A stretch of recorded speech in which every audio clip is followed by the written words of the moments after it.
Everyone knows the Monkey King. He's the god who somersaults across clouds, crushing demons with an iron cudgel. A fantasy of brute force. The belief that power alone can beat the world. But here's the truth. That's a fantasy. The real journey had no magic. There was no pig sea to offer comic relief. There was no magic staff to clear the path. There was only a single, fragile human body. A man named Xuanzang. And he wasn't a diplomat on a royal tour, he was a fugitive. A wanted criminal running from the most powerful emperor on earth, stepping alone into a desert known as the Sea of Death. He didn't survive because he had magic. He survived because he possessed a weapon far more terrifying than an iron cudgel. He had a vow, and to keep it, he had to walk through hell.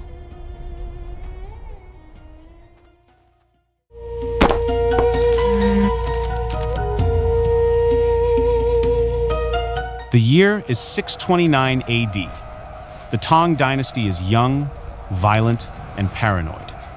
The emperor has just seized the throne by killing his own brothers. The borders are locked down tight. The emperor needed everybody for construction, for war, for taxes. Your life wasn't yours. To cross the border without a passport wasn't just travel, it was treason. The holy monk image falls apart here. Xuanzang didn't leave with the emperor's blessing. He applied for a passport to go to India because the Buddhist texts in China were broken. The source code was corrupted. Every time a monk copied a scroll, they introduced bugs. Xuanzang didn't want the patch notes, he needed the original kernel. The emperor said no. The state doesn't care about your soul, it cares about your labor. So, Xuanzang made a choice that defined the rest of his life. He chose the divine law over the imperial law. He defected. The records confirm this. Local officials were holding a wanted poster, an imperial capture order. It described him perfectly. Tall, handsome, distinct eyes. Orders were to arrest him on sight and drag him back to the capital. The tension is unbearable. This isn't a pilgrimage, it's a prison break. He's hiding by day, moving by night, dodging the watchtowers that line the frontier. He's a runner. He makes it to the Yumen Pass, the Jade Gate. This is the end of civilization. Beyond this wall, there is nothing but the Gobi Desert. But he gets caught. A sharp-eyed governor named Wang Xiang intercepts him. He holds the wanted poster in one hand, looks at the haggard, desperate monk in the other. By all rights, Xuanzang should be in chains. But Wang Xiang looks into the monk's eyes and sees something that scares him. He sees absolute, terrifying conviction. The governor, a closet Buddhist himself, crumbles. He tears up the order. He tells Xuanzang to go. But he gives him a warning. Out there, he says, pointing to the dunes, are the 5 signal towers. They are manned by archers with orders to shoot on sight. And if the arrows don't kill you, the silence will. Xuanzang didn't turn back. He stepped into the dark.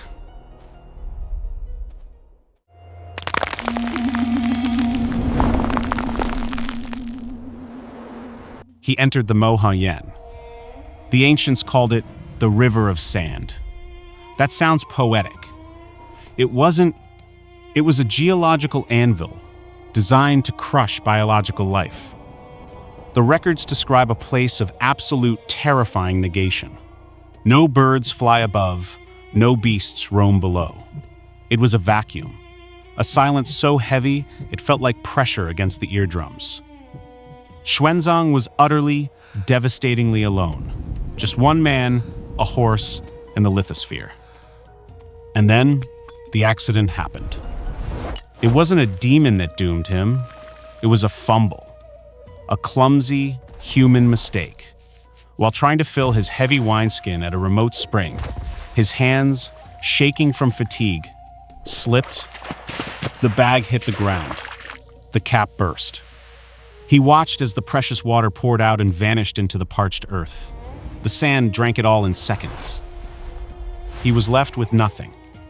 For the next 4 nights and 5 days, not a single drop of water passed his lips. The holy man myth dies here. The survival horror begins.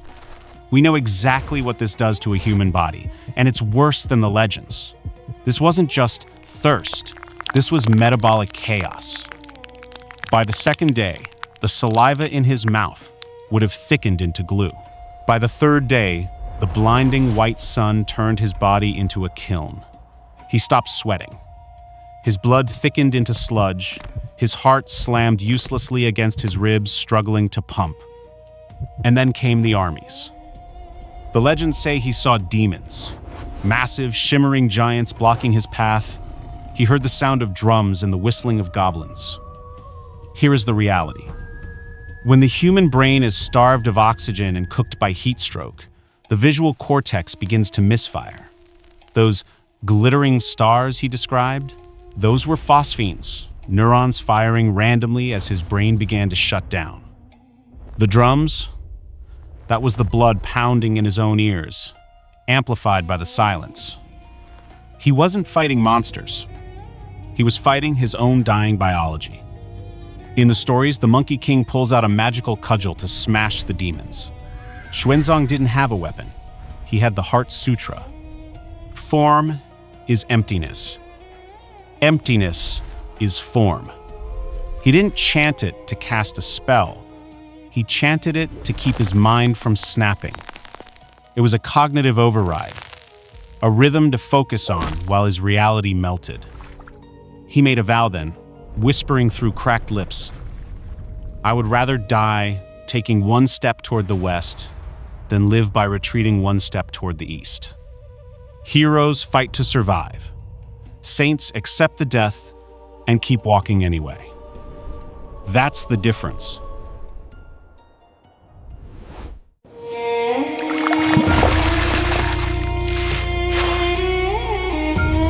On the 5th night, he collapsed. There was no more walking. His body had finally quit. He lay in the sand waiting for the end. He drifted into that strange twilight state between sleep and death. Then, a breeze. Cool, damp. He forced his eyes open. His horse, an old lean roan he'd traded for at the last outpost, was restless. This animal, usually docile and half dead from exhaustion, suddenly snapped its head up. It bolted. Xuanzang, too weak to control the beast, just held on. The horse galloped off the path, plunging deeper into the unknown. It wasn't following a map. It was following a scent. Miles later, they found it. A hidden oasis. The spring of wild horses. The horse had smelled the water from miles away. The legends got this backwards. The monk didn't save himself with a miracle. The beast saved the monk. In the story of the Monkey King, the humans are useless. In reality, Xuanzang survived because he surrendered control to an animal's instinct. The magic wasn't a cloud somersault.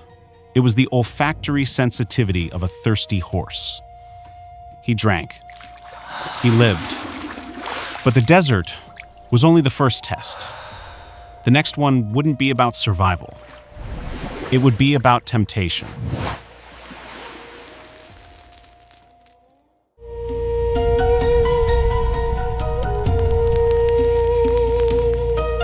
He arrived in the kingdom of Gaochang, an oasis city on the edge of the void. Here, he met a different kind of demon, the demon of comfort. The king of Gaochang, Chu Wenti, wasn't a tyrant who wanted to kill him. He was a devout Buddhist who loved him. He was mesmerized by Xuanzang's wisdom, his scars, his intensity. So, the king made him an offer. He offered Xuanzang the position of supreme ecclesiastical head of the kingdom. He offered immense wealth, a palace, servants, and safety. "Stay here," the king said. "Teach my people. Be safe." Xuanzang is a fugitive. He is starving, hunted, and exhausted. He could have stopped here. He would have been rich. He would have been respected. He would have lived a long, comfortable life. But Xuanzang said no. The king wasn't used to hearing no. He locked the gates. He told Xuanzang, "I will keep you here to lead my people to the way. I will detain you by force, if I must." The king had the army. The king had the walls. The king had the power. Xuanzang had nothing. So he used the only weapon he had left. He sat down in the center of the hall, crossed his legs, and closed his eyes. He stopped eating. He stopped drinking. 1 day passed. Then 2. Then 3. This wasn't a protest. It was psychological warfare. He turned his body into a weapon the king couldn't defend against. The king watched in horror. He saw the monk withering away in front of him. He realized that this man wasn't bluffing. This man was willing to starve to death right there on the palace floor, rather than be a prisoner of comfort. The king's will broke before the monks. Terrified of having the blood of a holy man on his hands, Xuanti fell to his knees. He begged Xuanzang to eat. He promised to let him go. The king broke, and when he didn't just free Xuanzang, he armed him. A caravan. Letters to every Khan from here to India. The beggar became a diplomat overnight.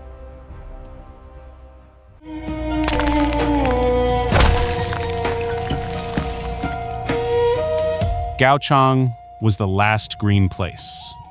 Beyond it, the Tian Shan, the heavenly mountains. A frozen hell at 15,000 feet. If the Gobi was a kiln, this was a tomb of ice. The Great Tang records describe the ascent as a journey into nightmare. At 15,000 feet, the oxygen drops by 40%. The men didn't freeze to death, they suffocated while standing up. They fell asleep in the snow and simply never woke up. And then came the avalanches. There is no warning in the high mountains, just a crack, a roar, and then silence. Xuanzang watched as men he had just met, men the king had sent to protect him, were swept off the face of the earth. Horses froze to death mid-step, eyes still open, legs locked in place. You could hear the ice cracking inside them. By the time they reached the other side, a third of the caravan was dead. The math was simple. Walk or die. The suffering protocol didn't care about their rank or their holy mission. It was pure attrition. Xuanzang survived, not because he was special, but because he endured. He walked over the bodies of the fallen, not out of cruelty, but out of necessity. He had to keep moving. The source code was still out there.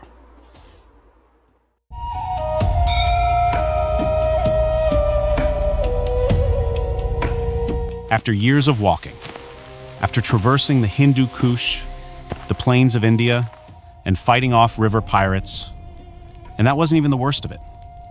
But finally, he reached it. Nalanda. Everything changed. The blinding white glare gave way to cool stone corridors. The screaming wind became silence. He had reached the sanctuary. Nalanda. 10,000 monks. Libraries stacked with the collective wisdom of the human race. For a scholar like Xuanzang, this was better than heaven. He didn't just visit. He stayed for 5 years. For 5 years, he absorbed everything. He studied under the Grandmaster Shila Bhadra. He mastered Sanskrit. But he wasn't just praying. He was studying battle logic, medicine, the architecture of consciousness itself. He was downloading the source code of civilization. He had done it. He had the answers. But now he faced the hardest part. He had to go back.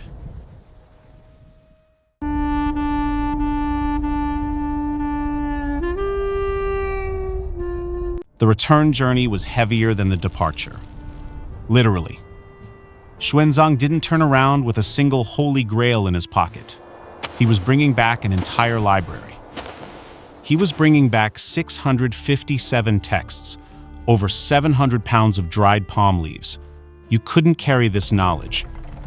You had to drag it. He had a caravan now, 20 pack horses, and leading them all, a gift from King Harsha of India, a massive elephant.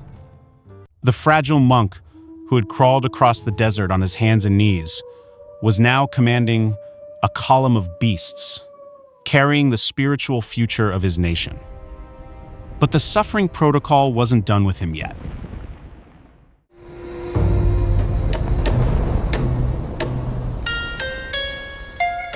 They were crossing the Indus on a barge, the only way over the gorge. The elephant was carrying the most precious, fragile texts, the classified material. Suddenly, a storm hit. The boat rocked violently. The elephant, panicked or off balance, stumbled. Xuanzang watched the elephant's eyes go wide as it toppled backward. The crack of wood, the splash. Then, silence. The current took the beast under in seconds. With it went dozens of manuscripts, ink bleeding into brown water. Most people would have cut their losses. They would have said, "I have 600 texts left, that's enough." Not Xuanzang. He halted the entire caravan. He camped on the riverbank for weeks. He sent messengers back into India, to the temples and libraries, to find copies of the specific texts that had been lost. He refused to return to China with an incomplete library. He waited until every single word was replaced. This wasn't patience. This was madness. But he understood that he wasn't just moving books. He was moving the soul of a civilization. You don't leave pieces of a soul behind just because you're tired.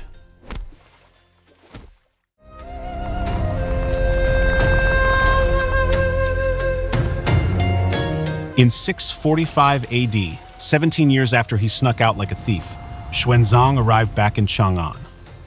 He didn't sneak in this time. The streets were lined with hundreds of thousands of people. The crush was so dense he couldn't even move. They hadn't come to see a magician. They came to see the man who walked away and came back. Emperor Taizong, the same man who had banned him, welcomed him with open arms. He forgave the defector immediately. Why? Because Xuanzang had something the emperor valued more than obedience. He had intelligence. The book Xuanzang wrote, The Great Tang Records on the Western Regions, wasn't just a travel diary. It was a strategic dossier. It contained the geography, the military strength, and the politics of every kingdom between China and India. The emperor offered him a high government post. "Be my advisor," he said. Xuanzang declined. "I didn't walk through hell to become a politician," he essentially said. "I just want a quiet room to translate my books." He spent the next 19 years in the Great Wild Goose Pagoda, a stone tower built specifically to house his library. It stands there today, in Xi'an. It's not just a building. It's an architectural backpack. A stone container for the burden he carried across the world. We love the Monkey King. We love the story of Sun Wukong because he represents the part of us that wants to be invincible. We want the magic stick. We want to smash our problems with power. But Xuanzang is the divine tragedy. In the end, the frail monk was the strongest of them all. Not because he couldn't be broken, but because he decided what would break him. And it wasn't going to be distance or thirst or kings. The Monkey King is a fantasy about being invincible. Xuanzang is a horror story about being mortal and walking anyway. That's not a superpower. That's a choice. The myth tells us strength comes from power. Xuanzang's life tells us the opposite. Strength comes from deciding what pain you're willing to live with and which pain you refuse. The desert is still out there. It just looks different now.